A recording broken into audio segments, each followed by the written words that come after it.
உயிரையும் தன்னையும் காப்பாற்றிக் கொள்ள தனி ஒரு பெண்ணாக ஓடும் ரயிலில் பாலியல் சைக்கோவிடம் போராடியிருக்கிறார் கர்ப்பிணி ஒருவர். சைக்கோவால் ரயிலிலிருந்து தள்ளிவிடப்பட்ட அந்த பெண் உயிர் தப்பி பிழைத்து வாக்குமூலம் அளித்துள்ளார்.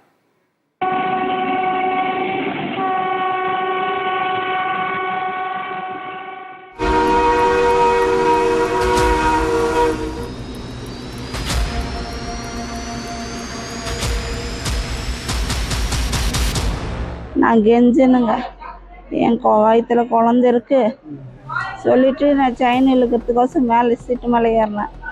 ஏறினதுக்கு அவன் தலைமுடி பிடிச்சி தாத்தான்னு அடித்து 2 கையை கெட்டியமாக பிடிச்சிட்டு இருந்தேன். நான் கீழே விழாத அள்ளுக்கு ஒரு கையை ரைட் சைடு கயிறு உடைச்சிட்டான். திருப்பூரில் பனியன் நிறுவனத்தில் பணியாற்றும் 4 மாத கர்ப்பிணியான இந்த பெண் அங்கிருந்து திருப்பதிக்கு இன்டர்சிட்டி விரைவு ரயிலில் பெண்கள் பெட்டியில் பயணித்தார். அந்த பெட்டையில் பயணித்த பெண்கள் ஜோலார்பேட்டை வந்தபோது இறங்கிவிட்டனர். இந்த பெண் மட்டும் தனியாக இருந்துள்ளார். ரயில் புறப்படும் நேரத்தில் பெண்கள் பெட்டியில் இளைஞர் ஒருவர் ஏறியுள்ளார்.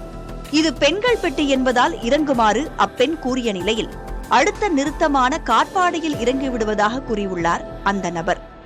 அதற்கடுத்து அந்த நபரின் செயல்கள் வினோதமானதாக இருக்கவே அந்த பெண் பயந்தபடி இருந்துள்ளார்.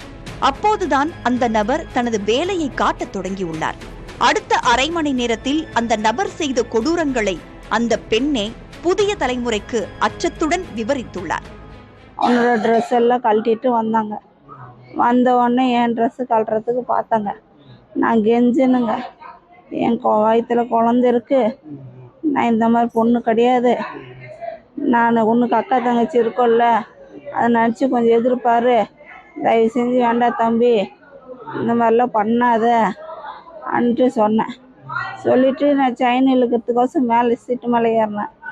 ஏறினதுக்கு அவன் தலைமுடி பிடிச்சி தாத்தான்னு அடித்து, அப்புறம் நானும் என்னால் முடிஞ்ச அளவுக்கு அவனை அடித்து செஞ்சதுக்கு சரி பாத்ரூம்குள்ளே போயிட்டு லாக் பண்ணிடலாம், லாக் பண்ணிவிட்டு பாத்ரூம்லேருந்து செயின் இழுக்கலாம் நினச்ச உடனே அவன் என்ன பண்ணா போட்டு தர இழுத்துட்டு இந்த கம்பியை படிக்கட்டான வந்து 2 கையை கெட்டியமாக பிடிச்சிட்டு இருந்தேன். நான் கீழே விழாத அள்ளுக்கு அவனே அடிச்சுட்டு நானும் கெட்டியமாக பிடிச்சிருந்தேன். ஒரு கையை ரைட் சைடு கயிறு உடைச்சிட்டான். உடைச்ச உடனே ஒரு கை சப்போர்ட்டு தான் கடிச்சிச்சு. எனக்கு கால் எடுத்து கீழே விட்டுட்டான். விட்டோன்னே கொஞ்ச நேரம் ஒரு 10 நிமிஷம் ட்ரெயின் மூவராக இருக்கும். நான் என்னால் முடிஞ்ச அளவுக்கு கையிலே சப்போர்ட் பண்ணிட்டு வந்தேன். அப்புறம் அந்த கையை எட்டி உதச்சி அப்புறம் கீழே வந்ததுக்கப்புறம் எனக்கு என்ன நடந்துச்சுன்னு தெரில. அப்புறம் ஆம்புலன்ஸ்காரன் வந்து தூக்கி போட்டு அப்புறம் கூட்டிகிட்டு வந்து இங்கே அட்மிட் பண்ணாங்க.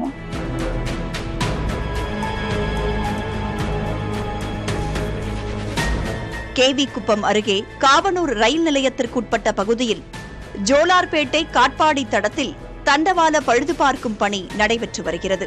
இதன் காரணமாக இப்பகுதியை ரயில் கடக்கும் போது வழக்கத்திற்கு மாறாக குறைவான வேகத்தில் இயக்கப்படுகிறது. இதன் காரணமாகவே ரயிலின் வலது புறத்திலிருந்து வெளியே தள்ளப்பட்ட கர்ப்பிணி மண் மற்றும் புல் தரையில் விழுந்து காயங்களுடன் உயிர் பிழைத்துள்ளார். தனக்கு நேரிட்டது போல இன்னொரு பெண்ணுக்கு நடக்கவே கூடாது என்று கூறும் இந்த பெண் அந்த நபருக்கு கடுமையான தண்டனையை தர வேண்டும் என்றும் கூறுகிறார். எனக்கு நடந்த மாதிரி வேற யாரும் பொண்ணுக்கு நடக்குவாருங்க. அவனுக்கு முடிஞ்ச அளவுக்கு ஏதோ ஒரு தண்டனை வாங்கி கொடுங்க. சரிங்களா? ஆமாங்க சாமி. இப்போ வெளியே வந்ததுனால இப்போ நானே 3ஆவது ஆகிப்போச்சு. இன்னும் அடுத்த பொண்ணுக்கு நடக்காதுன்னு என்ன காரணம் இருக்கு? கண்டிப்பாக நடக்கும்ல. இந்த சைக்கோலாம் வெளியே விடாதீங்க. அவனுக்கு என்ன தண்டனை மக்கள் என்ன சொல்கிறாங்களோ அதே கொடுங்க அவனுக்கு. சரிங்களா? என்னால் முடிஞ்ச அளவுக்கு என்ன சொன்னால் ஆயுள் தண்டனை கொடுத்துருக்க. அவன் ஸ்டேஷன்லேருந்து ஜெயிலேருந்து வெளியே வரக்குவார். சரிங்களா? இந்த மாதிரி பசங்க நிறைய பேர் ஆயிட்டுக்கிறாங்க. பொண்ணுங்களுக்கு பாதுகாப்பே இல்லாமல் போயிட்டுக்குது. கர்ப்பிணியை பாலியல் தொல்லைக்கு ஆளாக்கி கையை உடைத்து துன்புறுத்திய அந்த சைக்கோ ஹேம்ராஜ் என்பது தெரிய வந்துள்ளது. கர்ப்பிணிக்கு பாலியல் தொல்லை தந்து ரயிலிலிருந்து தள்ளிவிட்ட வழக்கில் ஜோலார்பேட்டை காவல்துறையால் ஹேம்ராஜ் கைது செய்யப்பட்டார். ஏற்கனவே இதுபோன்ற குற்றச் செயல்களில் ஈடுபட்டவரான ஹேம்ராஜ் மீண்டும் அத்தகைய குற்றத்தை செய்ய துணிந்துள்ளது அதிர்ச்சியை ஏற்படுத்தியுள்ளது. பள்ளியிலும் பாதுகாப்பில்லை, ஆட்டோவிலும் பாதுகாப்பில்லை, ரயிலிலும் பாதுகாப்பில்லை எனில் பெண்களை மீண்டும் வீடுகளுக்குள்ளேயே சிறை வைக்க வேண்டிய கட்டாயத்திற்கு ஆளாக்கிறதா இந்த மோசமான சூழல்? பொது சமூகத்தில் சுதந்திரமாக இருக்க முடியாத நிலைக்கு பெண்களை தள்ளும் இத்தகைய சம்பவங்களிலிருந்து எப்போது பெண்களுக்கு விடுதலை கிடைக்கும்? இது போன்ற சம்பவம் இனி நேராமல் இருக்க ரயில் பயணிகளுக்கும் குறிப்பாக பெண்கள் பெட்டியில் பயணிக்கும் பெண் பயணிகளுக்கும் பாதுகாப்பை மேம்படுத்தி உறுதி செய்வது ரயில்வே நிர்வாகத்தின் கடமையாக உள்ளது. புதிய தலைமுறைக்காக ஒளிப்பதிவாளர் அசோக் குமாருடன் செய்தியாளர் சாக்குமரவேல். ரயிலில் இருந்து கர்ப்பிணி தள்ளிவிடப்பட்ட சம்பவத்தில் ரயில்வே கேங்மேன் உள்ளிட்ட சிலர் அந்த பெண்ணுக்கு உதவி செய்து மருத்துவமனையில் அனுமதித்துள்ளனர். அப்படி உதவிய பெண்மணி புதிய தலைமுறையிடம் பகிர்ந்து கொண்டவற்றை தற்போது பார்க்கலாம். பாலியல் தொல்லை கொடுக்கப்பட்டு ஓடும் ரயிலில் இருந்து 4 மாத கர்ப்பிணி பெண் தள்ளிவிடப்பட்ட சம்பவம் வேலூரில் பரபரப்பை ஏற்படுத்தியிருக்கக்கூடிய சூழலில் அந்த சம்பவ இடத்தில்தான் நாம் தற்போது இருக்கிறோம். இந்த இடமானது கேவிகுப்பம் பகுதியில் உள்ள காவனூர் ரயில் நிலையத்திலிருந்து சுமார் 1/2 கிலோமீட்டர் தொலைவிலேயே இருக்கக்கூடிய இடம். இந்த ரயில் நிலையத்திலிருந்து சுமார் 1/2 கிலோமீட்டர் தொலைவில் தான் இந்த பெண் இரத்த காயத்தோடு மீட்கப்பட்டிருக்கிறார். இந்த பெண் மீட்கப்பட்ட போது இவரை மருத்துவமனையில் அனுமதிப்பதற்கு ஆம்புலன்ஸில் ஏற்றுவதற்காகவும் உதவி புரிந்த உள்ளூர் பகுதியை சேர்ந்த நபர் நம்மோடு இருக்கிறார். அவருடன் கேட்கலாம். அம்மா வணக்கம், உங்க பேர் என்ன?